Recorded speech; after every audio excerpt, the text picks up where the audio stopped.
Ave María Purísima, sin pecado concebida. Bienvenidos, queridos hermanos, a esta sección de frases de Jesús a Santa Faustina. Frases que el Señor le dirige a Sor Faustina, pero que también tienen un mensaje para ti y para mí. Queridos hermanos, hoy vamos a reflexionar sobre una frase que Jesús le dice a Santa Faustina en el numeral 178. 178. Así que allí Jesús le dice así a Sor Faustina y también a ti. Con esta humillación atraes a ti y a otras almas todo el mar de mi misericordia. Esta es la frase. Repito. Con esta humillación atraes a ti y a otras almas todo el mar de mi misericordia. Bueno, un poco del contexto de esta frase, por qué le dice esto Jesús a Santa Faustina y cómo vamos a extraer una enseñanza para nosotros. En primer lugar, Sor Faustina está recordando todo aquello que fueron los preparativos para la recepción de los votos solemnes, los votos perpetuos que se llaman en la vida religiosa. En la cumbre en la vida religiosa, sea masculina o femenina, son los votos perpetuos de pobreza, castidad, obediencia para siempre en una institución, en una orden, en un instituto de vida consagrada. Bueno, de la misma manera que para un sacerdote, para un seminarista, para un diácono, la cumbre es llegar al sacerdocio, para una religiosa o un religioso es los votos perpetuos. Entonces, antes de los votos perpetuos, Sor Faustina, y en la congregación donde estaba lo que se llamaba la tercera probación. Es decir, como una especie de retiro espiritual donde se ponía a prueba, donde se profundizaba sobre el sentido de los votos y hacerlo de una manera solemne, es decir, para siempre, y que las autoridades de su congregación iban a elegir quiénes de los que participaban en este retiro, era como una especie de retiro, pero también un poco más dialogado, porque era como examinador de las aptitudes de cada uno de los que participaban en ello. Y bueno, entonces Sor Faustina primero fue muy providencial, ella pensaba que no la iban a elegir para poder participar en el retiro para la tercera aprobación, y después que en la tercera aprobación no la iban a elegir para recibir los votos perpetuos. Era todo como una especie, hoy diríamos en el lenguaje más común, un filtro, ¿no? Un filtro muy, muy difícil de pasar. Bueno, Sor Faustina se ponía en las manos de Dios, y entonces está relatando en este numeral 178 una conversación que tiene con aquella madre, la madre que estaba encargada de este ejercicio espiritual, de guiar a aquellos que estaban haciendo la tercera aprobación. Y esta madre empieza a conversar con ellas y empieza a hablar de la importancia de los votos perpetuos. Y Sor Faustina se larga a llorar.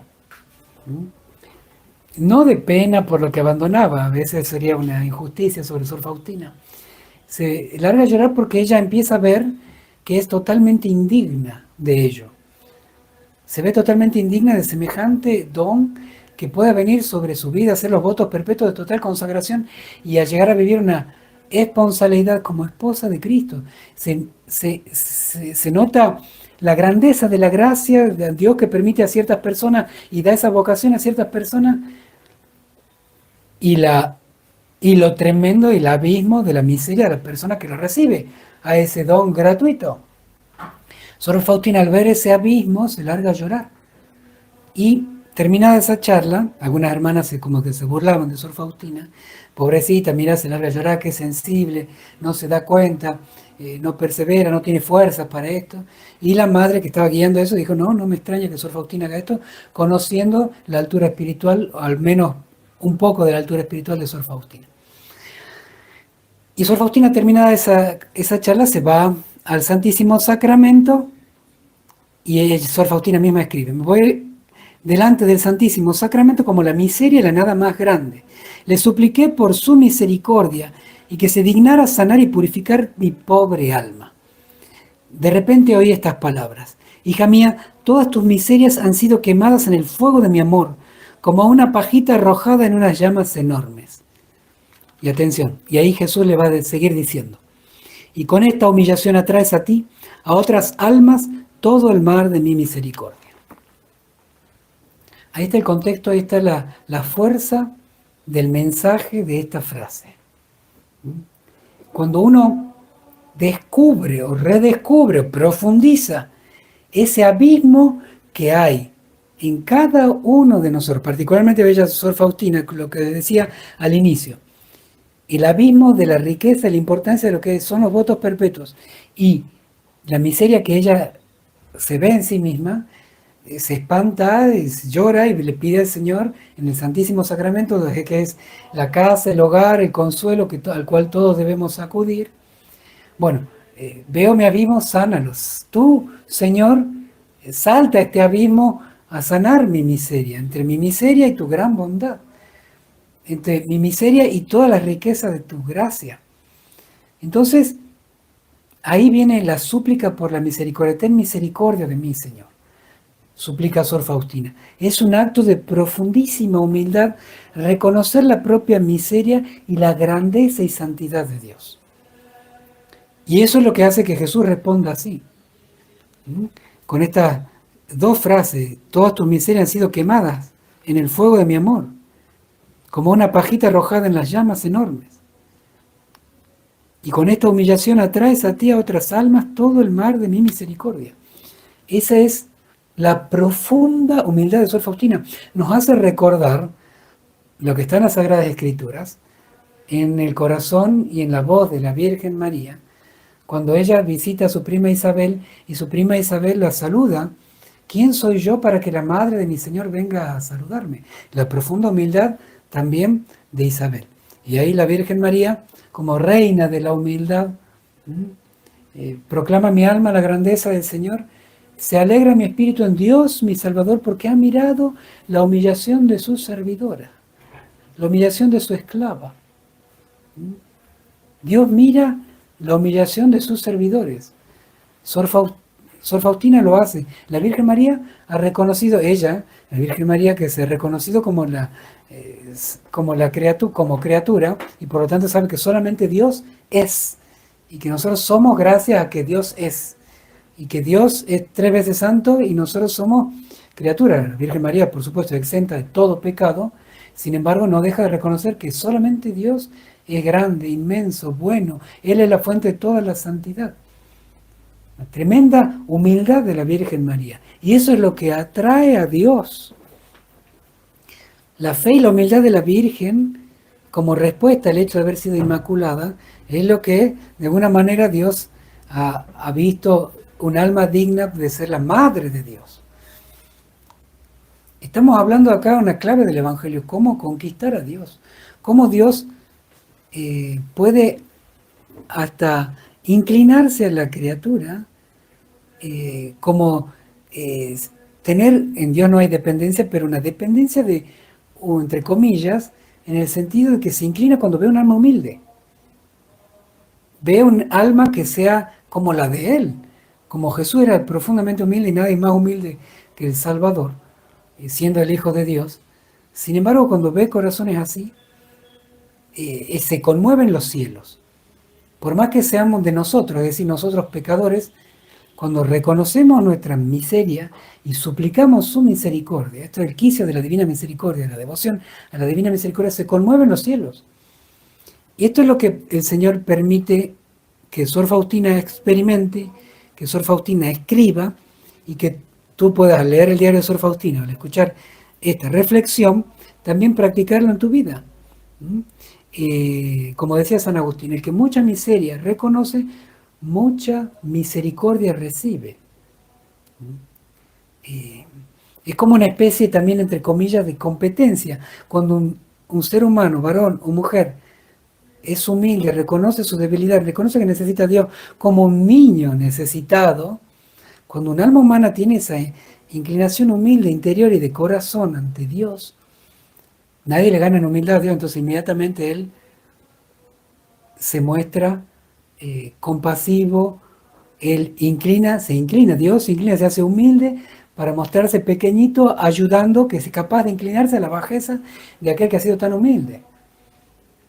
Es como una especie de carrera, nadie me va a ganar en humildad. Entonces ayuda, auxilia, conmueve el amor de Dios, un alma que llega a reconocer con profunda sinceridad la gravedad de su miseria y al mismo tiempo suplicar la misericordia. Siempre digo, y como algunos, apoyado en algunos santos, ejemplo de algunos santos, hasta que no te consideres que mereces el infierno por tus pecados, por tu condición, por lo que eres, sin la gracia, es decir, la condena eterna, nunca nos damos cuenta de la grandeza, de la bondad de Dios que nos rescata con su salvación. Por eso, cuidado con despreciar la gracia. No somos nada sin la gracia. No merecemos a Dios. No hay nada en nosotros que sea agradable a Dios. Solo permitirle a Dios hacer su obra buena en nosotros es capaz de hacernos buenos. Entonces, la primera obra buena en nosotros es reconocer nuestra miseria. Ese acto de humillación interior, que así como es de Sor Faustina, así como es de la Virgen, pese a que ella es inmaculada, sin embargo lo hace, pese a que Sor Faustina, siendo Santa Faustina, ella también hace este acto profundo de humildad, ¿cuánto más nosotros? ¿Mm? Este acto profundo de humildad, de humillación interior, Señor, tú eres santo, yo soy pecador, tú eres el creador, yo soy criatura, tú eres grande, yo soy débil, tú lo puedes todo, yo no puedo nada sin ti. Y así, cuando el corazón se vuelve como niño, dependiente del amor de Dios, es cuando el Padre se inclina y abraza a su Hijo. Ahí es cuando la misericordia rodea un alma confiada. Por eso un alma confiada es la que produce en su interior esto, la profunda humildad de reconocer su verdad, pero también el grito confiado, dulce y suave de un niño que grita llamando a su papá y a su mamá. Entonces, bueno, ¿y cuánto bien eso hace? No solamente en nuestro interior y en nuestra relación con Dios, sino también en la sociedad, porque o en la familia, cuando uno reconoce su propia miseria, al otro lo mira también con misericordia, porque está pidiéndole a Dios misericordia. Reconociendo la propia bajeza, sabe que las otras personas también son débiles y también deben luchar como uno está luchando. Entonces, cuánta gracia, cuánto bien en la vida familiar, entre los amigos, entre los seres queridos, cuánto perdona el enemigo cuando uno vive esta humillación interior, esta humildad interior. A ver, uno puede hacer grandes cosas en la vida, docente, profesor, en la tarea que nos toque, ama de casa, en el trabajo que sea, hacerlo bien y hacerlo con la fortaleza y firmeza que hay que hacerlo. ¿Mm? Eh, pero ante Dios siempre un corazón humilde. Siempre pongo el ejemplo del papá de Juan Pablo II, que Juan Pablo II cuando era niño lo ve a su papá, después de haber perdido a su mamá y él a su esposa. Lo ve a su papá que era militar, es decir, recio, un hombre firme, fuerte, para sí mismo era siempre tenaz y nunca se daba relajo en torno a llevar adelante la casa, la formación de los hijos, era muy fuerte para con él mismo, para con los demás. El papá de Juan Pablo II era firme y suave, sabía ser suave, tenía un corazón bueno y compasivo, y para con Dios era un niño que era capaz de llorar, inclinar sus rodillas, hacerse pequeño. De alguna manera esas son nuestros tres tipos de relaciones. Con nosotros mismos, que tenemos que ser firmes, duros y fuertes para llegar a alcanzar la virtud y expulsar el pecado de nosotros. Para con los demás, suave y firme a la vez. Y para con Dios como un niño. Con esta humildad que habla Sor Faustina. Esto es fundamental comprenderlo en nuestra vida interior para poder ir creciendo en la devoción a la Divina Misericordia, lo que significa la conversión interior por la confianza. Con esta humillación atraes a ti y a otras almas todo el mar de mi misericordia. Queridos hermanos, les imparto ahora mi bendición sacerdotal con la reliquia de hueso del Beato Padre Miguel Sopocko. El Señor esté con ustedes. Y la bendición de Dios Todopoderoso, Padre, Hijo y Espíritu Santo, descienda sobre ustedes, sobre sus familias, hogares, apostolado de trabajo y permanezca para siempre. Amén. Hasta mañana si Dios quiere. Jesús, en vos confío. Jesús, en vos confío. Jesús, en vos confío.